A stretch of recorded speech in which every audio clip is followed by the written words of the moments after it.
Hello and welcome to the first round of the GTTCC Season 7. Here we've got Lobby 4. Here I took a pole with the qualifying. It was quite a tough pole to take, went right down to the wire, but we managed to get pole. Here I'm sitting in the Audi TT, so I'm trying to find through the menu settings here to turn traction control on to get the perfect launch, but I just didn't have enough time, so I just sort of decided to forward drive it. As you can see, quite a poor start, and we get swamped by two cars, so straight away I've lost positions to, it looks like a green Megane and the Lamborghini Huracan. BMW M4 looking up the inside, gives us a little tap, but we managed to get out of there. Lamborghini goes really wide. Normally that gives you a decent exit, but he actually suffers on the exit, and we managed to pass him going up to turn 2 here. So straight away I can notice that the Megane has got a very good top end.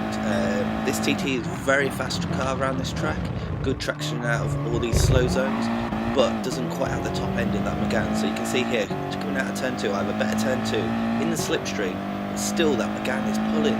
So this championship is run with no tyre wear, so the front wheel drive cars don't have the disadvantage of the tyre wear penalty that they normally have.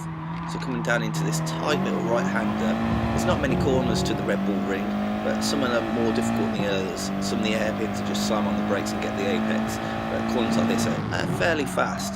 You can see the Megane not quite getting to the apex, and I'm catching right up onto these fast two left-handers. Coming up into the last one, you can see the Megane's well wide, nowhere near the apex, but he's got the inside this corner and the next corner, so I decided to tuck back in, see where our straight line speed is, and again you can see I'm just not really catching up onto him. Going into the fast right hand penultimate corner even, and then we have to back off as it goes into the final corner way too deep, and managed to get up the inside. So I started from pole, dropped down to third, and now we're back up to first, which is where we want to be. So going up into the first corner, I can see that the Megane's good on the straight line, so I need to break this toe. First corner nice and neat, and on the radar you can see the Megane's just dropping out of our radar range, but it's now going to start having our slipstream. So we're looking at the radar, and you can see the Megane's really starting to catch now. So I'm going to go semi-defensive, put the car in the middle of the track. He can have the outside if he wants, and manage to hit the apex nicely, get back on the power, and we defend the position there. But again, the Megane is still right there, and again he's going to have the slipstream. What's going to be crucial here is we need to break this slipstream. We need to be fast through the corners and just get enough of a gap, or allow that Lamborghini to get in. So going down into this corner, Megane gets nice and close up to the end, maybe a little bit of a tap, but we get through there fine. Now, previous lap I know I was faster than the Megane for these two corners, so this is where we need to make the time. So pushing hard, down into third, get to the apex, get back onto the power. The issue with this TT is if you get on the power too early, you just induce more and more understeer. So it's about getting on the power early, but trying to get it straight as well. Powering up to the penultimate corner again, we can see the Megane's catching us again, and that slipstream is really hunting us down. So a fast left right hand corner, and then up into the last corner. Now this one is key not to cut too much because we don't want to get a penalty, but not to run wide too much because again you get a penalty. Megane has a little bit of a look, but it looks like it cost him more time than he was expecting, and we've got a bit of a gap now. Now this is the time when we just need to get a good clean exit out of this corner, and if so, we might have enough of a gap to enable us to be outside the slipstream. Yes, the Megane will catch a little bit on the straight, but it's not going to catch nowhere near as much because it's not got the slipstream. So now that's mission accomplished. We're just going to fast forward this race and go and have a look at the fastest lap.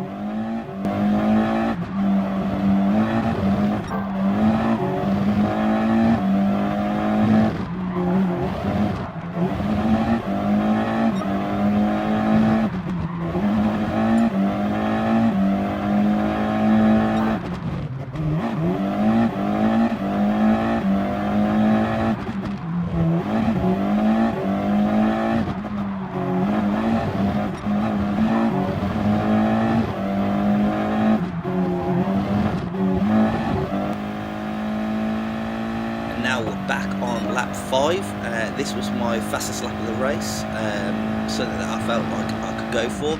As you can see, the gap is opened up to 2 and a bit seconds now, so we're going to talk you through the fastest lap here. So first corner, all about getting that exit.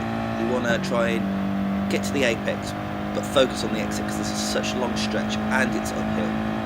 Coming up to the uphill section, you see I'll use that white line on the left as a braking marker, down hard into first gear.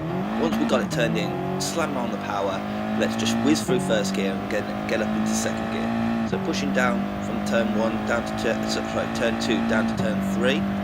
So again, this is a downhill braking, and we're looking for the white line on the left hand side, brake there, down into second, try and get to the apex. It is tricky because of the downhill gradient, get back on the power, back up through the gears.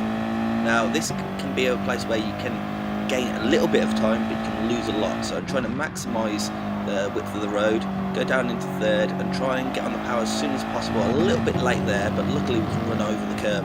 Again, down one gear, quickly flick it in, make the apex, made it fine, and then you can use all the curb on the exit to just extend the corner. Going up to the final 2 corners, again just trying to keep the power on. This is going to be a dab of brakes, down one gear, try and keep it in and try and use as much curb as much possible, but not too much. Again here, it'd be nice to have more of that curb there and try not to use too much of the exit curb because you will get a penalty. Done a little bit more than we'd like, but got through, and that's a 34.1 for the fastest lap of the race.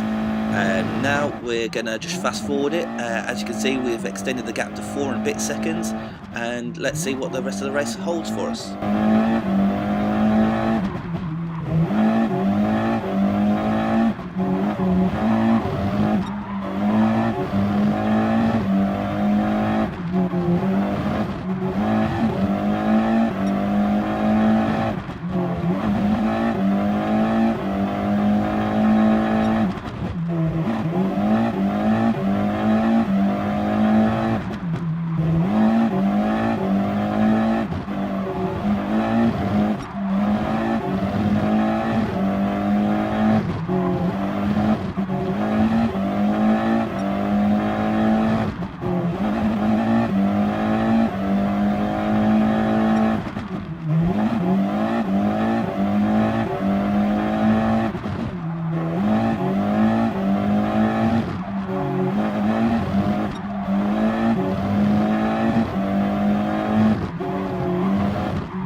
rejoin the action on the final lap. As you can see, I've managed to open the gap up to 12 seconds. Last couple of laps, you can see I've been trying to stay consistent in the 34s. Coming through the final corner, it's going to be a good victory. We pushed hard just to try and get used to this car, this championship, the first round of it, and we couldn't really start better. Pole, fastest lap, and the win. So really chuffed with that. Second place in the other TT. He was actually qualified second, but for whatever reason the game reset him to, I think, middle grid, so he's pulled back through the pack very well and caught up, and that's Steve. So yeah, what we'll do, we'll have a look at the next race, which is race 2, which is reverse grid at the Nürburgring. So if you want to check that out, check the next race in this playlist. Thank you and have a good night.